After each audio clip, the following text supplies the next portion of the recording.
Welcome to my channel tutorial zone and I am Shahla Jabeen. तो आज की वीडियो है टम यूनिवर्सिटी के बारे में। Technical university of Munich.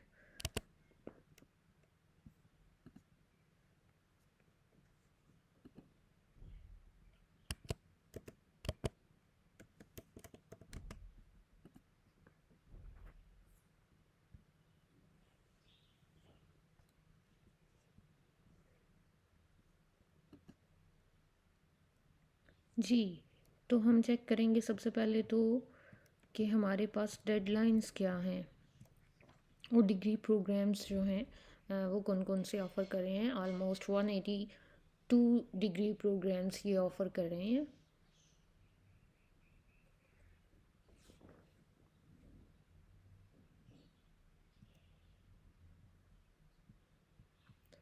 Aerospace में इनका बैचलर्स है, देन एमएससी भी है, मास्टर्स प्रोग्राम भी है। इंजीनियरिंग में agricultural biosciences, horticulture, agro system sciences, architecture. ठीक है, तो बायोकेमिस्ट्री भी है जी, बायो इकोनॉमिक्स है, बायो इकोनॉमी है, बायोजेनिक मटेरियल्स, बायो इन्फॉर्मेटिक्स। ठीक है, मज़ीद भी हैं, नेक्स्ट पेज पे आप चेक कर सकते हैं। अच्छा, तो हम ना इनमें से किसी एक सब्जेक्ट को चेक करते हैं कि हमारे पास डेडलाइंस जो हैं वो क्या हैं। तो आई थिंक हम करते हैं एग्रीकल्चर एंड हॉर्टिकल्चर साइंसेस को। अच्छा, तो विंटर सेमेस्टर इनका जो है उसका एप्लीकेशन पीरियड आपके पास है मई में। ठीक है, और स्टार्ट कब हो रहा है डिग्री प्रोग्राम? अक्टूबर में। डेडलाइंस जो हैं वो आपके पास मई से जुलाई। ठीक है, जुलाई डेडलाइन होगी और मई जो है वो आपके पास स्टार्टिंग टाइम होगा एप्लीकेशन। और ये डिफरेंट भी हो सकता है, ठीक है, सब्जेक्ट वाइज। लेकिन जो एप्लीकेशंस हैं ओवरऑल मैंने एक आध सब्जेक्ट की चेक की तो वो मई में स्टार्ट हो रही हैं। ठीक है, कॉल ओपन हो रही है इनकी admission.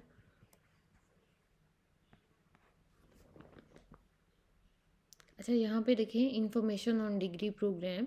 What does this program cover, how is the program structured, ये सारी चीज़ें आपको यहाँ पे। What is the language instruction. अच्छा, इसकी लैंग्वेज इंस्ट्रक्शन जो है वो जर्मन है। ये तो इंटरनेशनल वाला पोर्शन है।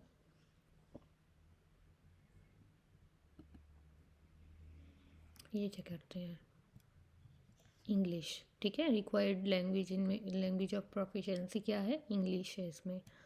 तो आपने ये भी चेक कर लेना है कि आप जिस कोर्स को चेक कर रहे हैं, जो आपने कोर्स सेलेक्ट करना है, पहले ये चेक कर लें कि वो इंग्लिश में है या नहीं। ठीक है, तो इसका भी जो है वो मई में जो है वो होगी, डेडलाइन होगी इसकी। और क्लासेस स्टार्ट होंगी आपकी अक्टूबर में। और इस प्रोग्राम के बारे में सारा कुछ जो है वो गिवन होगा इन्फॉर्मेशन। ये बड़ा अच्छा इनका वे है। हाउ इज़ प्रोग्राम स्ट्रक्चर्ड ये भी बताया हुआ है। What is the language of instruction पहले भी बता चुके हैं। ठीक है, इंग्लिश है। Which further expertise and skills will I acquire, okay, have profound understanding of the scientific basis of biological process. अच्छा, ये सारी इन्फॉर्मेशन गिवन है, आप चेक कर सकते हैं कि आपको जो है वो किस किस्म की एक्सपर्टीज़ चाहिए। अ, मतलब इस कोर्स से आपको जो है वो फर्दर कौन सी एक्सपर्टीज़ जो हैं वो मिल जाएंगी। Which professional opportunities can I take up with this qualification. ठीक है, फ्यूचर रिलेटेड भी आप देख सकते हो कि इसका स्कोप क्या है। एप्लीकेशन जी, during the application period you must apply through the term online application portal. ठीक है, इस पर हम क्लिक करेंगे तो सीधा हम जो है वो पोर्टल पे जाएंगे। ये इनका पोर्टल है, इस पर आप पहले रजिस्टर होंगे जिस भी प्रोग्राम के लिए आपने रजिस्टर करना है।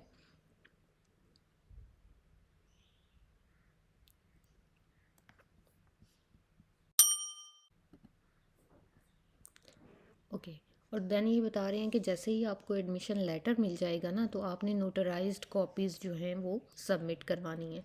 किसी भी जो लायर है आप उससे नोटराइज करा सकते हैं हार्ड कॉपीज़, जिन्हें अथॉरिटी गिवन हो ना गवर्नमेंट की तरफ से। तो चेक कर लेते हैं नेक्स्ट। यूनी असिस्ट के थ्रू तो नहीं है जी। Generally application obtained outside of the EU must have their documents reviewed in advance through UniAssist।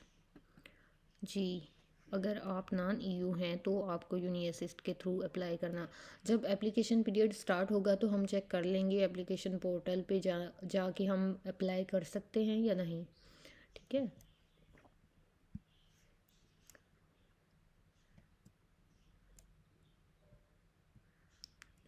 Documents हमें क्या क्या चाहिए?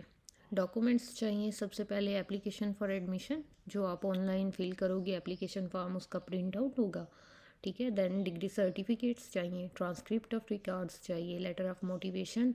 तो अभी आपके पास टाइम है, आप लेटर ऑफ मोटिवेशन रेडी कर लें टर्म के लिए। जो भी आपने ओवरऑल बनाया हुआ है मोटिवेशन लेटर, उसमें मॉडिफिकेशन कर लें इसके अकॉर्डिंग, टर्म के अकॉर्डिंग, और अपने स्पेसिफिक सब्जेक्ट को भी जहन में रख लें, जो सब्जेक्ट आप चूज़ कर रहे हैं उसे। और दूसरा, जिस यूनिवर्सिटी में आप अप्लाई कर रहे हैं उसे देखते हुए आपने ओवरऑल जो भी मोटिवेशन लेटर लिखा है उसमें मॉडिफिकेशन कर सकते हैं। थोड़ा बहुत आपने यूनिवर्सिटी के बारे में बताना है, उस सब्जेक्ट में आपके इंटरेस्ट के बारे में बताना है, ठीक है। और बस यही। तो जो जनरल लिखा हुआ होगा आप उसमें मॉडिफिकेशन कर लें। Proof of English language proficiency, IELTS है या टॉफल है, जो भी है वो भी। Then complete and current resume, CV बना लो, सबसे पहले सीवी बना लो, ठीक है। सीवी और मोटिवेशन लेटर एक जनरल रेडी करें, ठीक है। इसके बाद आप जिस भी यूनिवर्सिटी में अप्लाई कर रहे हैं उसके अकॉर्डिंगली आप अपने और जिस भी सब्जेक्ट को चूज़ कर रहे हैं उसके अकॉर्डिंगली आप जो है लेटर ऑफ मोटिवेशन में चेंजेस कर सकते हैं, ठीक है। बहुत आसानी हो जाती है अगर आप जनरल वन बना के रखा हो आपने, तो आप जो है वो जब एडमिशन टाइम होता है तो उस पर आसानी से उसमें मॉडिफिकेशन करके तो अपलोड कर देते हैं। पासपोर्ट, जी पासपोर्ट भी चाहिए होगा। वीपीटी क्या है भाई जी? Preliminary documentation if the qualification of graduate studies, अगर बैचलर आपका यूरोप का नहीं है तो आपको वीपीडी भी बनवाना पड़ेगा। तो ये आप अपनी यूनिवर्सिटी में जाके पता कर सकते हैं कि ये किस किस्म का जो है वो बना के देंगे आपको। कंट्री ऑफ ओरिजिन के लिहाज से भी कुछ जो हैं वो एडिशनल डॉक्यूमेंट्स रिक्वायर हो सकते हैं, ये बता रहे हैं।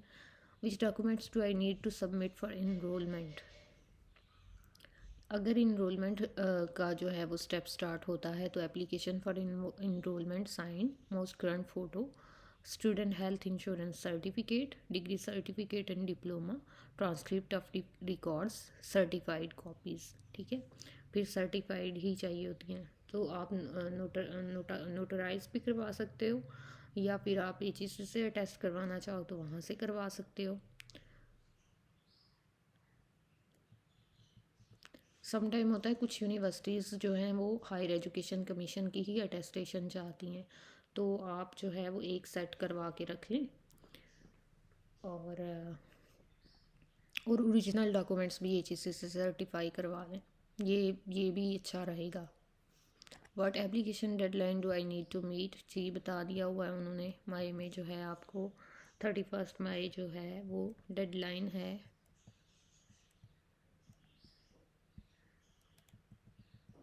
सिलेक्शन कैसे होगी भाई?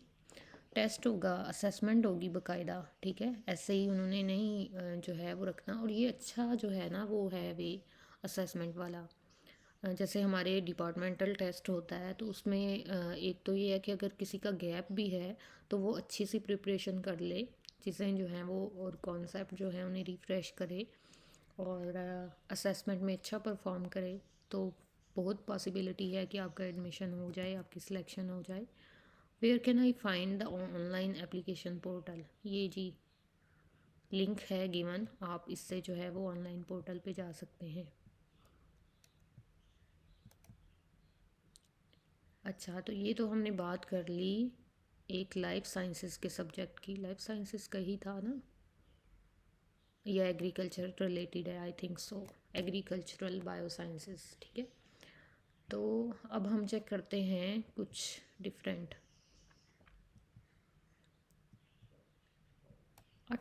ऑटोमोटिव इंजीनियरिंग, जी जर्मन में है। बायोकेमिस्ट्री। नेक्स्ट तो सारे ही बायोलॉजिकल साइंसेस से रिलेटेड हैं। पेज नंबर 2 पे चेक करते हैं हम। जी, तो केमिकल बायोटेक्नोलॉजी भी है भाई। बिजनेस एजुकेशन, ठीक है, बिजनेस एजुकेशन चेक करते हैं। जर्मन में है।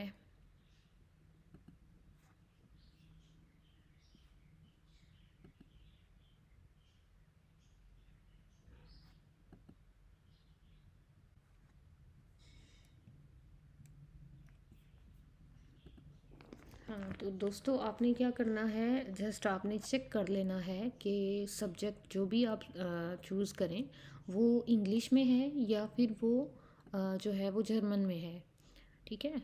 तो ये चीज़ आपने सबसे पहले देखनी है रिक्वायरमेंट के।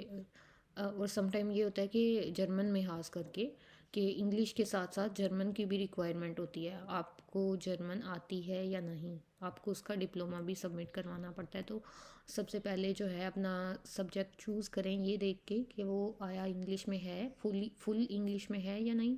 और दूसरी ये चीज़ चेक करें कि रिक्वायरमेंट्स क्या हैं, ठीक है।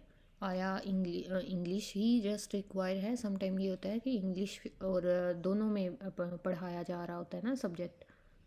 इंग्लिश के साथ साथ जर्मन में भी कुछ लेक्चर्स आपके जर्मन में होते हैं या क्लासेस में जर्मन बोली जाती है, आई डोंट नो, लेकिन जर्मन की भी रिक्वायरमेंट होती है।